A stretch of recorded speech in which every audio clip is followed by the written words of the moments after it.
जातस्य हि ध्रुवं मृत्युर ध्रुवं जन्म मृतस्य च तस्मात् अपरिहार्यर्थेर नत्वं शोचितुमर्हसि। माणसाचं जीवन हा एक प्रवास आहे। एक प्रवास म्हणून जर आपण या जीवनाकडे पाहिलं तर जिथे या प्रवासाला सुरुवात होते त्या अवस्थेला जन्म असं म्हटलं गेलेलं आहे आणि जिथे हा प्रवास संपलेला राहतो, आटोपलेला राहतो, त्या अवस्थेला मृत्यू असं म्हटलं गेलेलं आहे। आणि म्हणून प्रवास म्हटलं की प्रवासाचा एक नियम असतो, एक पद्धत असते की तो प्रत्येक प्रवाशाला कुठे ना कुठेतरी कोणत्या ना कोणत्या तरी टप्प्यावरती थांबवत असतो, उतरवत असतो। आपण नेहमी प्रवास करतो, आपण कुठेतरी थांबत असतो, उतरत असतो। एसटी बसमध्ये बसतो, आपण रेल्वेमध्ये बसतो। ज्या गावी आपल्याला जायचं असेल, पोहोचायचं असेल त्या गावाचं तिकीट आपण काढतो। ते गाव आल्यानंतर आपण एसटी बसमधून खाली उतरतो। या ठिकाणी दोनही गोष्टींचा योग जुळून आलेला असतो। आपल्या तिकिटाची मुदत पण संपलेली असते आणि आपल्याला जिथे उतरायचं ती जागा सुद्धा आलेली असते। म्हणून आपण एसटी बसमधून अगदी प्रसन्न मनाने खाली उतरतो। जन्म आणि मृत्यूच्या प्रवासामध्ये सुद्धा हाच नियम, हीच पद्धत अगदी जशीच्या तशी आपल्या पाहण्यात येते। आपल्या आयुष्याची मुदत जेव्हा संपलेली राहते, मग कुणाची 50 मध्ये संपेल, कुणाची 65 मध्ये संपेल, कुणाची 75 मध्ये, कुणाची 80, कुणाची 90, कुणाची 100। ही आयुष्याची मुदत जेव्हा संपून जाते आणि आपल्या मृत्यूच्या निश्चित वेळेवरती जेव्हा आपण येऊन पोहोचतो, मृत्यूच्या निश्चित जागेवर जेव्हा आपण येऊन पोहोचतो, तेव्हा आपला जो आत्मा आहे, जो या शरीरामध्ये बसून प्रवास करतो आहे, हा आत्मा या गाडीतून खाली उतरतो। हे खाली उतरणं म्हणजेच जीवनाचा प्रवास संपला असं समजणं। असा हा प्रवास भगवंत गीतेमध्ये अर्जुनाला समजावून सांगतायत की अर्जुना, जातस्य हि ध्रुवं मृत्युर ध्रुवं जन्म मृतस्य च। जो प्राणी जन्माला आलेला आहे, ज्याचा जन्म झालेला आहे, त्याचा मृत्यू हा ठरलेला आहे, त्याचा मृत्यू हा होणार आहे, तो उतरणार आहे, कुठेतरी उतरणार आहे। उतरणे म्हणजे मृत्यू, गाडीमध्ये बसणे म्हणजे जन्म, गाडीतून उतरणे म्हणजे मृत्यू। त्याचा मृत्यू होणार आहे आणि ज्याचा मृत्यू होतो त्याचा परत जन्म सुद्धा होतो। मात्र तो जन्म होणार कुठे, कुणाच्या घरी होणार, कसा होणार, परत शरीर असंच मिळेल याची शाश्वती नाही। आपण सांगू शकत नाही की आपला जन्म पुढे होणार कुठे। बसलेल्यांपैकी कोणी सांगू शकतं का इथून गेल्यानंतर आपला जन्म होणार कुठे? कोणीच सांगू शकत नाही। जन्म आपल्या हातामध्ये नाही आणि मरणही आपल्या हातामध्ये। मधला जो प्रवास आहे तो कसा करायचा हे मात्र आपल्या हातामध्ये आहे, तो कसा करायचा। म्हणून भगवंत अर्जुनाला सांगतात की नत्वं शोचितुमर्हसि। तू फक्त प्रवासी आहेस, तू याचं वाईट वाटून घेऊ नको की तुला उतरायचं आहे कुठेतरी, तू फक्त प्रवासी आहे। मृत्यूचं वाईट वाटून घेऊ नको।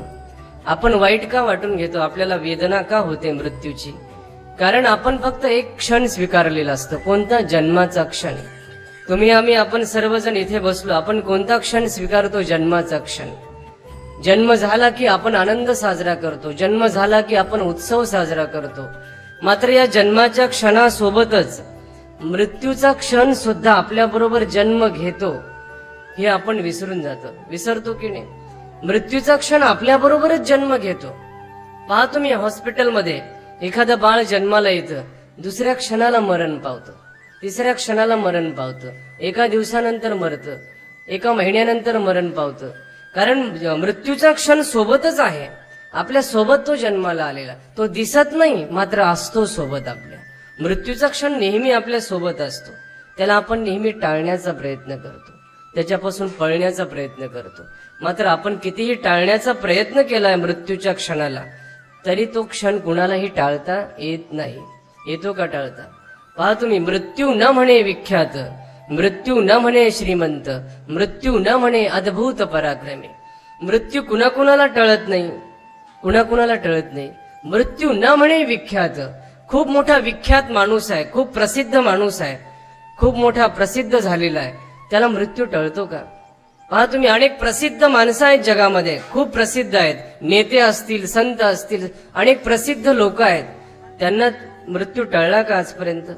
कुणालाच टळला नाही। मृत्यू न म्हणे विख्यात, मृत्यू न म्हणे श्रीमंत.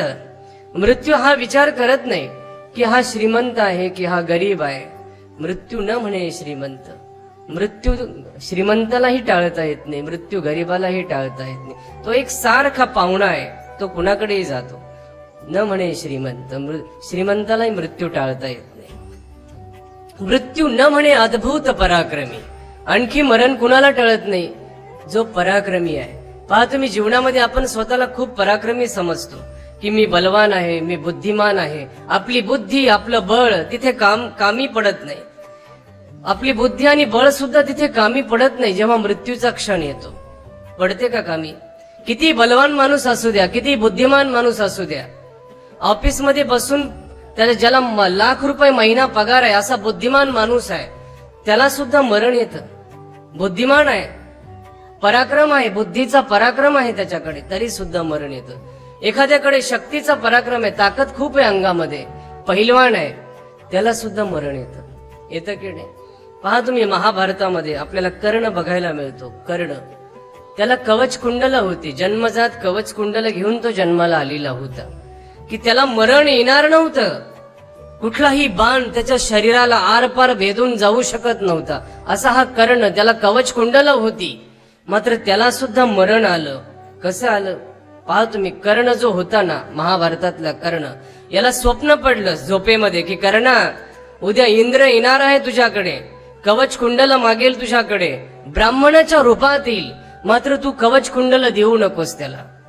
मात्र कर्णाचा एक नियम होता. पहा तुम्ही, कर्ण जेव्हा उठायचा ना सकाळी झोपेतून, आंघोळ केली की दारात आलेल्या ब्राह्मणांना तो दान द्यायचा. जे मागेल ते दान प्रत्येकाला देत राहायचा. हा कर्ण, त्याचा नियम होता. सकाळ झाली, त्याने आंघोळ केली आणि बसला, आपल्या चौथऱ्यावरती बसला.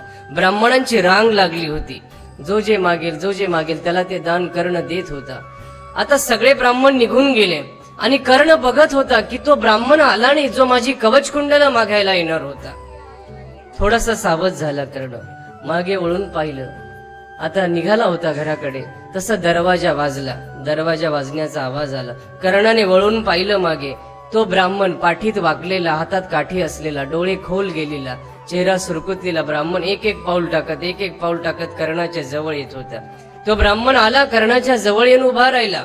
कर्णाने प्रणाम केला त्या ब्राह्मणाला. कर्ण म्हटलं, विप्रवर, मी तुमची काय सेवा करू? मला सांगा, तुमची काय सेवा करू? तुम्हाला जमीन हवी का? तुम्हाला गायी हव्यात का? तुम्हाला वासरं हवीत का? तुम्हाला धनसंपत्ती हवी का? तुम्हाला घर हवं का? काय पाहिजे सांगा.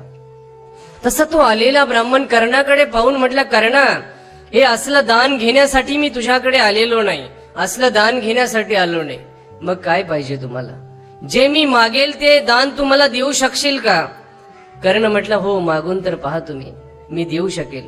तसा तो ब्राह्मण जो होता ना आलेला, इंद्र होता, तो ब्राह्मणाच्या रूपात आला होता. त्याने दान मागितलं, कर्णा, ही जी तुझी कवच कुंडला आहे तुझ्या अंगावर, ज्या कवच कुंडलांमध्ये तुला मरण येऊ शकत नाही, ती कवच कुंडला तू मला देशील का? कर्ण क्षणभर गोंधळला, क्षणभर घाबरला. कर्ण मृत्यूला घाबरला नाही, कर्ण मरण्याला घाबरला नाही. कर्ण या गोष्टीने घाबरला की ही कवच कुंडले मी काढू कशी? ही माझ्या अंगामध्ये आहे, ती काढणार कशी?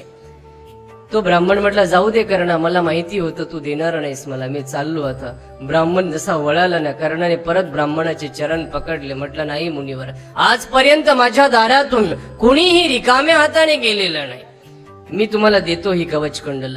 त्याने कट्ट्यार काढली, खसखन छातीमध्ये खुपसली, कपडा फाडावा तसं शरीर फाडलं आणि आपली कवच काढलं. त्याने ते कवच काढलं, कानातली कुंडल खसखन ओढली आणि हसत हसत ते दान इंद्राच्या हातात दिलं. हे घ्या. ज्या क्षणाला कर्णाने आपली कवच कुंडल दिली इंद्राला, त्या क्षणाला कर्णाचं मरण निश्चित झालं. पहा तुम्ही, त्याला मरण येणार होतं का? जोपर्यंत कवच कुंडला होती तोपर्यंत त्याला मरण येणार नव्हतं. मात्र ज्या क्षणाला त्यांनी कवच कुंडला काढून दिली, त्या क्षणाला त्याचं मरण ठरलं. पहा तुम्ही, ही नियती आहे, संसार आहे, याचा नियम आहे. इथे कुणीही बिना मरण्याचा राहत नाही, त्याचा नियम आहे. किती पराक्रमी असू द्या.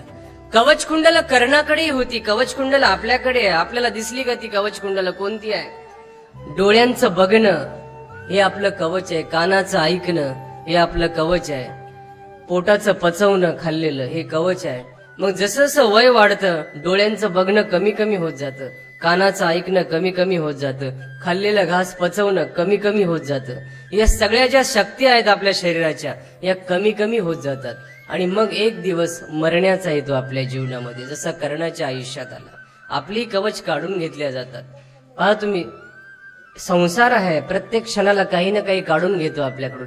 एका हाताने क्षण देतो आणि दुसऱ्या हाताने क्षण काढून घेतो. हा संसार आपल्याकडून काढून घेतो की नाही? कर्णाकडून सुद्धा तो क्षण काढून घेतला त्याने, मृत्यूचा क्षण मस्तपैकी काढून घेतला नियतीने आणि कर्णाचं मरण झालं. आणि म्हणून मृत्यू न म्हणे अद्भुत पराक्रमी. मृत्यू हा पराक्रमी माणसाला सुद्धा टाळता येत नाही. मग आपल्याला कसा टाळता येईल तो? आपण त्या टाळण्याचा प्रयत्न करतो, आपण पळण्याचा प्रयत्न करतो. आपण मृत्यू स्वीकारलेला नसतो, आपण त्याला विसरून जगत असतो. आपण त्याला विसरून जगत असतो. तो श्वासात आहे, आपण गाफील असतो.